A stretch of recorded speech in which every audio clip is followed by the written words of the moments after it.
আতিউল্লাহ war রাসূলা, আতিউল্লাহ war রাসূলা, আল্লাহ এবং রসুলের আনুগত্য করো। এখানে আল্লাহর আনুগত্যের সাথে রসুলের আনুগত্যকে আল্লাহ তাআলা এক করে দিয়েছেন। এবং কোরআনে এই কথায় আল্লাহ বলেছেন, ওমাই ইউতিউর রাসূল ফাকাদ আতা আল্লাহ, যারা আমার রসুলের আনুগত্য করে তারাই আমি আল্লাহর আনুগত্য করে।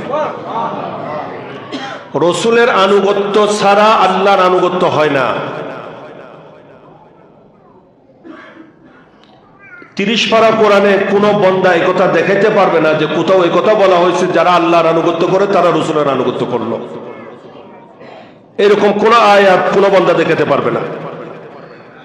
আমি ওপেন চ্যালেঞ্জ করছি। তবে এই কথায় কোরআনে আছে, মান ইউতিউর রাসূল ফাকাদ আতা আল্লাহ, যারা আমার রসুলের আনুগত্য করে তারা আমি আল্লাহরে আনুগত্য করলো।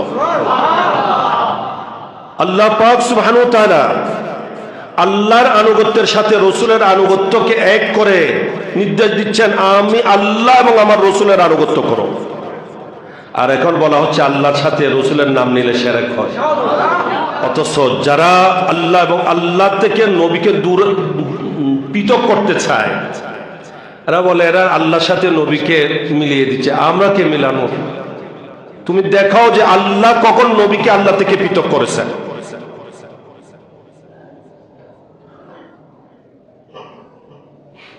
আতিউল্লাহ ওয়া আতিউর রাসূল, এভাবে বলেন। আল্লাহ বলেন আতিউল্লাহ ওয়ার রাসূল, আতিউল্লাহ ওয়ার রাসূল, আল্লাহ এবং রাসূলের আনুগত্য করো। এই জন্য ইতাআত আল্লাহরও করতে হবে, আনুগত্য আল্লাহরও করতে হবে, রাসূলেরও করতে হবে। রাসূলকে বাদ দিয়ে আল্লাহর আনুগত্য হয় না। যারা আল্লাহ এবং রাসূলের মধ্যে পার্থক্য সৃষ্টিকারী, আল্লাহ বলেন তারাই হচ্ছে একেবারে নির্ভেজাল কাফির। উলাইকা হুমুল কাফিরুনা হাক্কা, কোরআনে পাক আল্লাহ তাআলা বলেন এরা হচ্ছে নির্ভেজাল কাফির।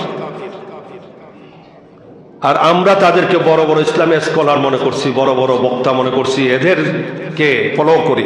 নাউযুবিল্লাহি মিন যালিক। সাবধান, সতর্ক।